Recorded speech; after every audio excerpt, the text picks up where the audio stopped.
Thank you for coming. I'm Joe Murphy. I am a principal architect at Acceldata. Thank you for coming this afternoon for my little spiel on agentic data management and essentially how do we bridge the trust gap between your data in your enterprise and its use, especially for AI. And we're going to go through that. Now, I don't know how many of you know Acceldata at all. So I'll give you a little 2-minute spiel or less because I have a short time.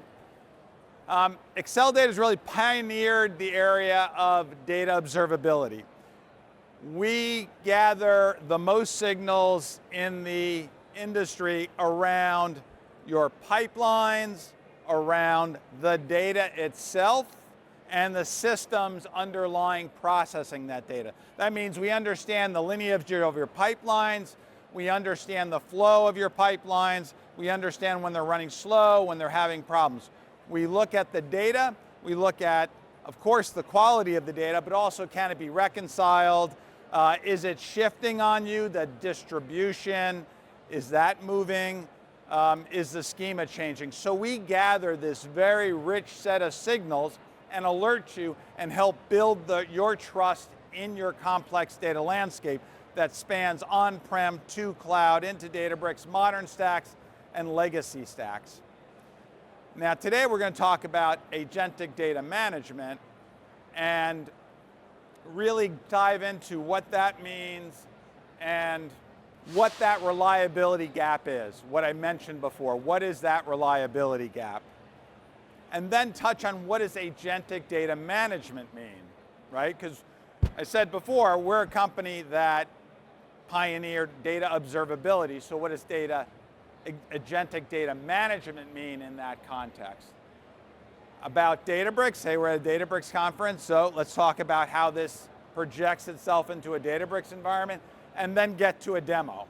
And for all those that we're expecting, we will raffle off a PlayStation 5 and some Labubus or some, that's what she said, Labubus at the end. Thank you for coming to that, right? Oops, wrong way. That's why. Okay, so why aren't data pipelines enough? Now, some of you aren't as old as me, so you don't remember 10 years back, but pretty much data pipelines and data quality or reliability issues aren't new. People built to deal with them, but they built them themselves and they were high maintenance, somewhat fragile. You had to know what's going to happen ahead of time. I'd say about 10 years ago, people really took up the more traditional software packages that did your data quality, maybe brought in catalogs and governancing. That's what I was selling 10 years ago. And the issue is we're still fairly rigid, rule-based, and even then the cycle of that coverage wasn't in sync with the usage, right? You weren't keeping up. You had scalability problems. About 6 years ago, data observability started to come into its own, and our vision was that data observability had to understand the entire landscape, not just the quality of the data, as I said before, but the overall reliability of the data, the pipelines that were moving the data, and the systems, because all of those unite when you have a problem. You don't have a problem that is just one component. So bringing those signals together was critical, and that helped start closing the gap on that issue with trust of your data. But things have really changed in the last year. That's why we're all here. I don't know what the over-under was set on how many times you heard agentic in the last couple of days, but it's pretty high. But it's for a good reason, because the systems have advanced so quickly that suddenly the game has changed. This isn't just a tool upgrade to the environment. We now have systems that can be much more intelligent with a memory about what has happened, can take some autonomous action, brings converged expertise across different domains, and really can help bridge the gap for different personas. A technical person can ask questions about business impact. A business person can come in and understand technical impact. So it's changed the game. that we got here, right? So now, I just want to touch back as what is this gap and why is this really important when we talk about AI uses of all this data, right? So we think about the cycle of the projects, especially ones you push forward into production, right? The rapidity of building new models, tuning and identifying new features you're going to work off of, right? Making the predictions based on the data that's coming through, daily, weekly, every second. The data lifecycle, while the data may be flowing that way, the controls around it really aren't built. That's the impedance mismatch. The gears aren't meshing, right? We see, and these numbers, I will tell you, are talking to clients that use our platforms, right? To say the QA cycle to bring in new controls could be 2 weeks if they're very rapid, right? Governance policies, they have to bring in a new governance policy for new features you're going to use. A 6-week cycle, I even think that's aggressive knowing governance teams. I apologize if any governance people are out here. And then root cause analysis, right? So if you think about getting bad data all the way down to the source that's going to be used for making predictions. If you have bad data in there, you're going to make bad predictions every time that fires, right? Finding where that bad data comes from, if it's 10 miles upstream, could take a while. I have a customer, before they introduce any data observability or any of this agentic capabilities, they talked about a 6 to 8 week cycle to get to root cause when a problem ended up in their data product. Getting observability, they got that down to 4 hours. Getting agentic capabilities on top, we hope to drive that even farther down so that we recognize those just as they start to happen, right? Okay, so what is agentic data management? Now, Acceldata has brought what we call our cross-lake reasoning engine. This is the engine that gathers all those signals that I spoke about, right? That gathers the signals from the pipelines, that gathers the signals from the data, that gathers the signals from the systems that are processing the data. Now we've built a framework on top of that so we can bring agents to bear, agents that are trained with specific capabilities to understand metadata, understand classification, understand tagging, understand data quality rules or reconciliation processes, right? And even have the framework to allow others to bring third-party agents to bear on all that signal that we have, right? And then bring an orchestration layer, an agent that understands all those agents and understands how to build the plan to use them to answer the question, right? So that's, again, what we talk about our cross-lake reasoning engine. We call it a cross-lake reasoning engine because of the breadth of data sources that we can operate on. We're very focused on Databricks and the modern data stacks, but our clients have legacy systems, right? Their data all is in one place. We have to look at it in the totality. We have to meet their data where it is, so we're cross-lake. And we can start doing things like operate across data that flows from SQL Server database across Kafka into Databricks and reconcile across these kind of stacks. So we bring very rich signals. So we have a discovery engine that can gather the metadata, understand all these different data sources, get information, policy engines that implement the controls you need on the platform, whether it's data quality controls, reconciliation controls, data freshness, SLAs about when data should be updated, et cetera. Those are all part of our policy engine. We've added an action engine, right? So that now, instead of just observing and telling you where the problem is, we can allow you to start taking action on it, right? First, with a human in the loop, but as you gain confidence, we can make the systems fully autonomous, right? And that leads us into that world of being able to plan, reason about what's problem, look up lineage and find where errors occur, propose the action and or take the action, and then learn as we go along. And our vision is that we will make all of that capability available in our platform and outside of our platform, maybe to your agents through an MCP server, right? So now you can have access with your own engines to our agents to operate on your metadata. How am I doing? Okay. Now, I can't stress enough, the foundation is data observability. Why can we do this and use the agents to get and build the trust of your data and understand what's happening? It's because we're collecting more signals than any platform out there that I'm aware of, right? The pipeline signals about the overall reliability of the data, signals about the systems processing the data. Bringing that all together in an interconnected fashion and being able to do that at scale. Our clients are generally enterprise clients that deal with hundreds of millions of records every day, runs and cycles that have to scale out massively to meet their core processing SLAs. This could be in banking and finance, in pharma, in telco, in manufacturing and CPG. Okay, so this is a quote from the founder of Perplexity as to, does data quality really matter in your AI workspace, right? And I think it's almost, I don't want to say it's a throwaway, but of course it matters. But the impacts can be very varied if you start relying on, in this case, Perplexity Deep Research was using old data that people were then using to make financial predictions or business cases, right? And they were massively wrong.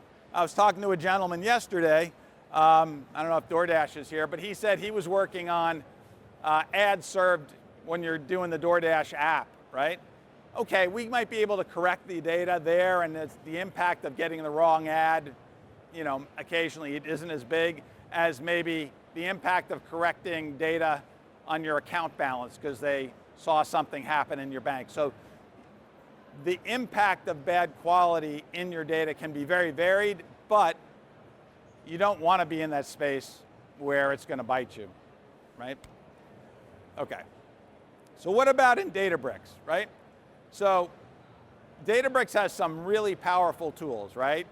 Delta Lake, the Unity catalog. You have a set of, and they're bringing out new tools every minute. You have a set of complex systems out there, right? Even with those tools, you're ending up with blind spots around your data lake, right? You have, at least we've talked to our customers, they have issues with, bad quality going undetected, maybe just an increase in null values, as simple as that, or a slight schema change that their pipeline tolerated, but it dropped data along the way. So over time, that's leaking down and affecting your models perhaps and getting some degradation, right? And then the manual oversight is just not scalable, trying to follow all of this. So what we deliver is the ability to sense, reason, and act all along that pipeline, right? Sense drift in the data, drift in the distribution of data, anomalies, could be nulls in, delta live tables flowing in. Take all the lineage from the Unity catalog, add in lineage we've discovered outside of Unity catalog, give you an entire picture of what's happening in the lineage, and then be able to use that to understand when problems happen, trace back, recommend fixes, generate policies that may enforce new capabilities or new controls you need in place, and really even down to optimizing clusters as part of that, right? So essentially, agentic data management is really taking all that data observability, building in the agentic capabilities, the knowledge of these agents on how to act on all this metadata, bringing in your knowledge, and I'll show that in a minute, of bringing a knowledge base that may bring in your operating procedures, and then applying that on top of your data to give you that agentic data management. Okay, what could be the impact? Talking to some of our customers, we start monitoring pipelines, start getting real-time detection of drifts and nulls and features that are getting stale, getting that observability to automate the controls all around it. You know, customers are telling us they could see these kind of impacts. Your mileage may vary, right? But getting those controls in are what it's all about. Okay, here we go. I'm gonna get to a demo. We got about 4 minutes, and I'm gonna then go over a minute to raffle this off, okay? Okay. You'll keep with me? You'll stay with me for the raffle, I got it. Okay, what I'm not gonna demo is our core data observability platform. Come over to our booth, I'll show you. That's our ability to, how we observe the pipeline itself, how we develop these controls, the policies that implement the SLAs on data freshness, the SLAs on data quality, reconciliation, how we get into the clusters. This agentic platform sits on top of all that. So it's an agentic system, so I have to start with a chat interface, right? Now you can have different personas here. I've taken the deep technical persona, but you may have executive summary, etc., whatever you want. I've got the ability to star and recent, and I'll show a few things. So I'm just going to click that off, and it's going to start thinking. So now the orchestration agent's going to start thinking about showing me the policies that are failing in the last 7 minutes. Now, I said before we have many agents. So here's a list of all the different specialized agents that the orchestration agent is going to use to try to answer the question, right? Each of these agents will have different capabilities, different skills, and I can control these skills to say, well, what do I really want it to be able to do? Will I allow this agent to actually update metadata or not, right? So we're going to give you guys the control of managing these things, of agents around profiling, tagging, and classification, etc. And we envision the ability for third parties that bring expertise, maybe around HIPAA compliance or BCBS 239 reporting, to be able to bring that knowledge into these agents and allow you to say, hey, I need to do compliance reporting. How can you help me, and suggest what to do, right? So if you think about having classified the data, giving the system a knowledge base that understands the type of reporting and an agent, we can do pretty incredible things. I mentioned, you know, a knowledge base. We build up a knowledge base, so you may actually start bringing your own procedures in. In this case, we're just dropping in, you know, a PDF that's about compliance and letting the LLM learn that as with another agent to then apply that throughout the plan to answer my question. Let's see. Okay. Of course, I have the ability to store the interactions I'm having in notebooks, schedule them to run again and again, collaborate with others, much like getting in a Slack conversation with you and the agent and 3 other people to investigate a problem. Now, that particular question came back, show me the failing checks, and it starts visualizing and helping me understand, you know, where the problem's in, what kind of checks are failing, what policies are failing, giving me analysis, and giving me options and suggestions what to do. I can even tell it to build me a dashboard, visualize it for me as I go forward, right? I can have deeper conversations, right, to say, hey, I have a data product called Data Producer. What assets are part of it? Just go ask for it. It'll say, hey, do you want to tag some additional things? Do I want follow-up questions? I can ask for the latest scores. It'll start running through all of that for me. The key thing I always come back with this is, it's not just retrieving the data for me, right? It's actually making observations for me. So before, I'm an expert user on this system. Maybe I could navigate to all this metadata that's in the core platform very quickly, but it's actually giving me observations I may have missed ahead of time and kind of anticipating, giving me actions I can just click and start taking, lead me through. And as I said before, it could start, if we want to turn it loose and automate stuff. I'm getting the hook here. I think I'm close to my time. But I can also do things like, hey, go visualize this for me. Oh, wait a minute, I want to see it this way. better this, it's like the optometrist, better this way, better this way. I need to see it this way, add this bit of data in, help me understand, and even start saying things like, hey, visualize the lineage of this asset. Because again, we have lineage, and I can start diving into the lineage underneath it, or visualize the pipeline that is running that, and I can see I always talk about impact lineage, everything that touches an asset, but I also look at pipelines, so I talk about process lineage. I want to know how this pipeline ran today versus yesterday. Did it run to completion 3 days ago? That's when I had the problem. I understand everything that touches the asset. I also understand that history of execution of the pipelines that are building it. That combination is very powerful, and this system can start looking at that and saying, oh, I see the problem was 3 days ago, this pipeline broke, right? Now, being able to do that across your enterprise is what the real power becomes as we start applying this agentic data management. And I think I am close to my time. I'm out. Yeah, he's waving me out. Okay. So, come by our booth and, I'll try to be entertaining.